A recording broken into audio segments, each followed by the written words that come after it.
So hello everyone. Today we are just going to discuss the topic splints and tractions, right? So first of all we should know splint क्या होता है. ठीक है, splint क्या है? Splint कोई भी ऐसा device which is used for immobilising fractures. ठीक है, फ्रैक्चर हो गया किसी साइड पे. ठीक है, सपोज ये फ्रैक्चर हो गया है.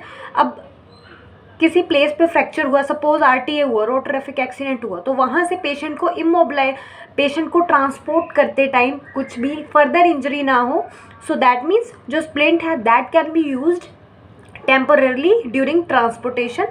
ठीक है, एक तो चीज़ तो होगी टेम्पररली यूज़ कर रहे हैं हम. ठीक है, ट्रांसपोर्टेशन के टाइम पे. एक है एज अ डेफिनेटिव ट्रीटमेंट. ठीक है, so splint is that device. Main दो यूटिलिटी है जो स्प्लिंट की यूटिलिटी है. ठीक है, इसके अलावा जो स्प्लिंट है हम और कंडीशंस में भी यूज़ करते हैं. फॉर एग्जांपल इन्फेक्शन है, कोई कंजेनाइटल डिसलोकेशन है हिप की, उसके लिए भी हम करते हैं यूज़. ठीक है, सो अभी यहाँ पे मेन पॉइंट क्या है, मेन चीज़ें हैं यहाँ पे. We have different splints and their uses. ठीक है, सो सबसे पहले जो हमारा स्प्लिंट आता है that is your Cramer wire splint.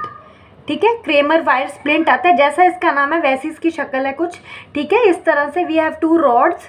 ठीक है, टू रॉड्स होती हैं, टू पैरेलल रॉड्स होंगी. ठीक है, और उसके ऊपर क्या होगा, विद इंटरलेसिंग वायर्स. इस तरह से इंटरलेसिंग वायर्स होंगी. ये होता है हमारा क्रेमर वायर स्प्लिंट. ठीक है, ये हम किसके लिए यूज़ करते हैं, mainly temporary splintage of fractures during transportation के टाइम पे शायद आप लोगों ने देखा होगा. So let me show you the exact picture of the Cramer wire splint.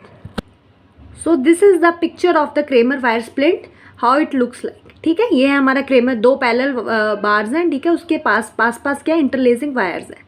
ठीक, सो इसके बाद नेक्स्ट जो स्प्लिंट आता है दैट इज थॉमस स्प्लिंट. ठीक है, जो थॉमस स्प्लिंट है हमारा, it is common as splint. ठीक है, फर्स्ट ऑफ ऑल ये क्वेश्चन बनता है इस पर कि सबसे फर्स्ट टाइम ये कब यूज़ किया गया था. ठीक है, तो एक्चुअली ये एच.ओ. थॉमस ने बनाया था जो हमारा थॉमस स्प्लिंट है. ठीक है, और ये इनिशियली यूज़ हो रहा था इमोबिलाइजेशन ऑफ टीबी नी. ठीक है, टीबी नी के केस में इमोबिलाइजेशन करने के लिए नी को, तो ये वहाँ पे यूज़ हुआ था. ठीक है, अभी आजकल पर ये मेनली इमोबिलाइजेशन ऑफ हिप के लिए यूज़ होता है. ठीक है, थाई इंजरीज़ के लिए यूज़ होता है. वैसे इतना ज़्यादा यूज़ नहीं होता ये, पर इन चीज़ों के लिए यूज़ किया जा सकता है. क्यों नहीं यूज़ होता, क्योंकि ड्यू टू इसका जो डिज़ाइन है वो वैसा है. ठीक है, डिज़ाइन की वजह से. ठीक है, अब थॉमस स्प्लिंट होता कैसा है. ठीक है, थॉमस स्प्लिंट में एक हमारे पास यहाँ रिंग होती है. ठीक है, इसको रिंग बोलते हैं. एक इसकी इस तरह से इनर बार होती है और एक इस तरह से कर्व एंगल्स पे आउटर बार होती है, और ये नोच होती है. Sorry, outer bar, this is inner bar, है ना. और जो इनर बार, ये हमारी रिंग है. ठीक है, ये हमारी इनर बार है. ठीक है, जो इनर बार है रिंग के साथ वो एक एंगल पे है जो 120 डिग्री के बराबर होता है, और यहाँ पे एक कर्व होता है. ठीक है, अच्छा, जो हमारी आउटसाइड बार है यहाँ पे एक ये जो कर्व सा है, ये क्यों है कर्व, ये है ताकि हम यहाँ पे ग्रेटर ट्रोकेंटर को एकोमोडेट कर सके, ग्रेटर ट्रोकेंटर को एकोमोडेट करने के लिए. ठीक है, तो ये क्वेश्चन बनता है कि जो आउटर बार के साथ ये जो नॉच सा है, एंगल है, ये किस वजह से है, ये ग्रेटर ट्रोकेंटर को एकोमोडेट करने के लिए है. ठीक है, और दूसरी चीज़ ये है कि ये जो रिंग है ये किसके अगेंस्ट आएगी, तो ये रिंग है ये आएगी इस्चियल ट्यूबरोसिटी के अगेंस्ट. ठीक है, so hope I am clear. ये है इस्चियल ट्यूबरोसिटी के लिए, ये है ग्रेटर ट्रोकेंटर के लिए, ये वाला जो है. ठीक है, तो अभी मैं एक बार आपको दिखा भी देती हूँ. ठीक है, कैसा दिखता है ये. तो this is your Thomas splint. ठीक है, इट लुक्स लाइक दिस. ठीक है, जो हमारे पास थर्ड स्प्लिंट आता है दैट इज़ बीबी स्प्लिंट. उसको हम बीबी स्प्लिंट भी बोलते हैं. बीबी जो है इसका जो है फुल फॉर्म है बॉलर ब्राउन स्प्लिंट. ठीक है, ये जो बॉलर ब्राउन स्प्लिंट होता है इसमें ना एक फ्रेम होता है. ठीक है, फ्रेम के बाद इसमें पुलीज होती हैं, 4 से 5 पुलीज हो सकती हैं इसमें. ठीक है, और ये जो हमारा है ना बॉलर ब्राउन स्प्लिंट है, ठीक है, ये ट्रांसपोर्टेशन के लिए बिल्कुल नहीं है ये, पर काफ़ी कॉमनली यूज़ होता है. ठीक है, ये हमारा फीमर फ्रैक्चर के केस में भी यूज़ होता है. ठीक है, तो ये बॉलर ब्राउन स्प्लिंट है. बेसिकली अगर पूछेगा तो फ्रैक्चर फीमर आप बताओगे. ठीक है, अभी क्वेश्चन ऐसे हो सकता है कि थॉमस स्प्लिंट किसके लिए यूज़ होता है, पहले किसके लिए यूज़ होता था, इमोबिलाइजेशन ऑफ टीबी नी. आजकल किसके लिए यूज़ होता है, फ्रैक्चर फीमर. और Cramer wire splint for transportation, and this is also for fracture femur. Right, so now just come to next other splints. तो अगला जो हमारा स्प्लिंट है दैट इज एल्यूमिनियम स्प्लिंट. ये तो आपको याद करने पड़ेंगे। एल्यूमिनियम स्प्लिंट है, जो एल्यूमिनियम स्प्लिंट है that is used for immobilisation of fingers. ठीक है, ये जो हमारी फिंगर्स हैं इनकी इमोबिलाइजेशन के लिए कौन सा यूज़ करते हैं हम? एल्यूमिनियम स्प्लिंट यूज़ करते हैं। ठीक है, अच्छा अभी हम फिंगर्स की बात कर रहे हैं तो हम बाकी चीज़ों को भी पढ़ लेते हैं यहीं पे। ठीक है, एक आता है हमारा कॉकअप स्प्लिंट। ठीक है, cockup splint, it is use for radial nerve palsy. Radial nerve palsy, अच्छा, या हम बोल सकते हैं रिस्ट ड्रॉप।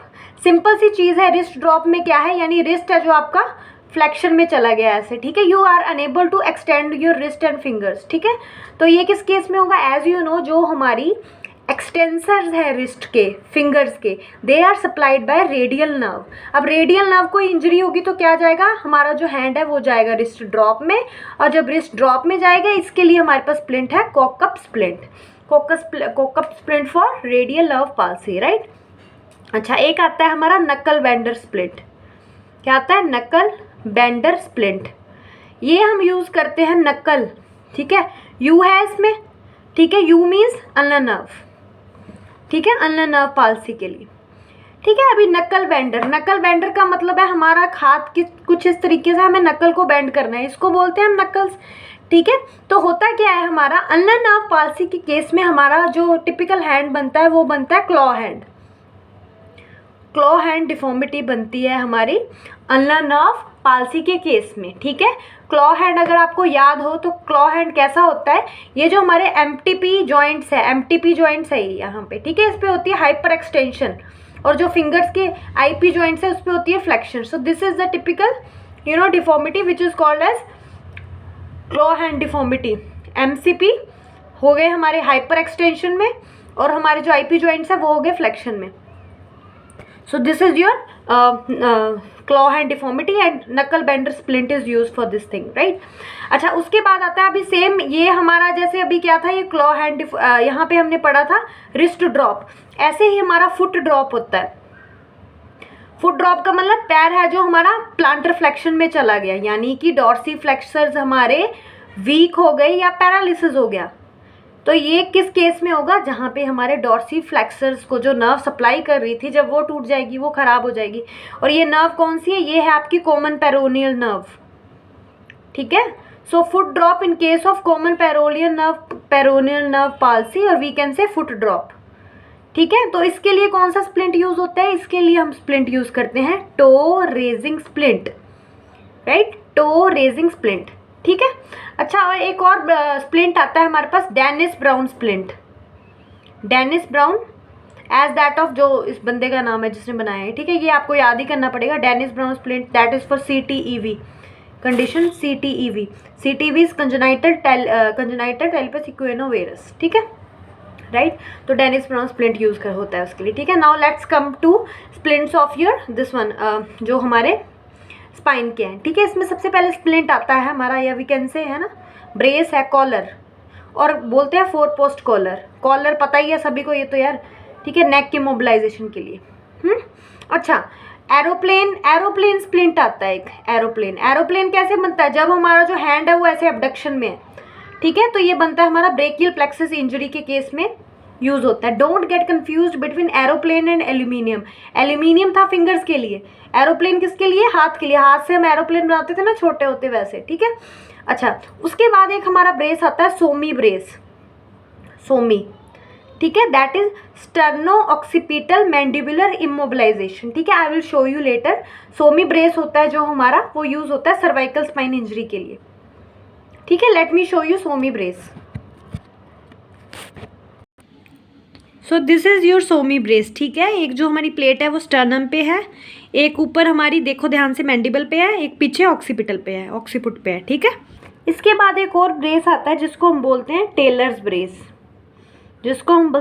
ब्रेस। ये बहुत ज़्यादा इंपॉर्टेंट है। ये हमारा डोर्सो लंबर या we can say thoraco lumbar spine का जब भी हमारा फ्रैक्चर होगा, ठीक है, ये मैं आपको बताती हूँ कैसे याद रखना है। थोरैको लंबर है ना, अब थोरैक्स का T, लंबर का L,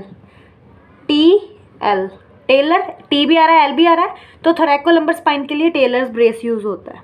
ठीक है। अच्छा, नेक्स्ट आता है हमारे एक कंडीशन होती है which is called as scoliosis. Scoliosis को हम बोलते हैं lateral curvature of the spine, abnormal lateral curvature, ठीक है। तो स्कोलियोसिस के लिए हमारे पास दो मेनली जो हमारे ब्रेसेस है वो यूज़ होते हैं। One is your Milwaukee brace, है ना। कभी कभी क्या पूछ लेता है एमसीक्यू में, जो मिलवॉकी है इसका नाम किस चीज़ के, मिलवॉकी क्या है भाई। सो मिलवॉकी ये तो सभी को पता ही होगा, अभी प्लेस का नाम है, जगह का नाम है यूएस में, ठीक है। तो मिलवॉकी ब्रेस उसके नाम से बना हुआ है, ठीक है। एक है बोस्टन ब्रेस, ठीक है। तो ये दोनों ब्रेसेस यूज़ करते हैं भाई हम स्कोलियोसिस के लिए, ठीक है। तो ये दोनों ब्रेसेस किसके लिए, स्कोलियोसिस के लिए। अभी मैं आपको दिखा देती हूँ स्कोलियोसिस के ये दोनों ब्रेसेस, ठीक है। तो यू कैन क्लियरली सी ये हमारा मिलवॉकी ब्रेस है, ठीक है। ये हमारा मिलवॉकी ब्रेस है। अभी मैं साथ में बोस्टन ब्रेस भी दिखा देती हूँ आपको। ये वाला जो ब्रेस है this is your Boston brace, this is Boston and this is Milwaukee brace, ठीक है, which is for scoliosis condition, ठीक है। एक लास्ट ऑर्थोसिस जो बड़ा ही कॉमन है जिसको बोलते हैं हम लंबर कॉर्सेट, ये तो सभी को पता ही है। कॉर्सेट इट इज़ मेनली जो तुम लोग सभी को देते हो बैक एक के लिए, तो ये लंबर कॉर्सेट बोलते हैं उसको, ठीक है। अच्छा, एक स्प्लिंट रह गया था जो मैं आपको बता देती हूँ, वॉक्समैन स्प्लिंट। वॉक्समैन स्प्लिंट, ठीक है, जैसा नाम है वैसे ही काम है। वॉक्समैन इस्कीमिक कॉन्ट्रैक्चर में देते हैं ये फिंगर्स में जो होता है, ठीक है। सो होप मैंने सारे स्प्लिंट्स कवर कर दिए। ये सारे स्प्लिंट्स पता होने चाहिए कौन सी कंडीशन के लिए कौन सा है, तो इनको अच्छी तरह से पढ़ लेना, ठीक है। So thank you so much. Next class में मैं करूँगी discuss tractions, right. Thank you.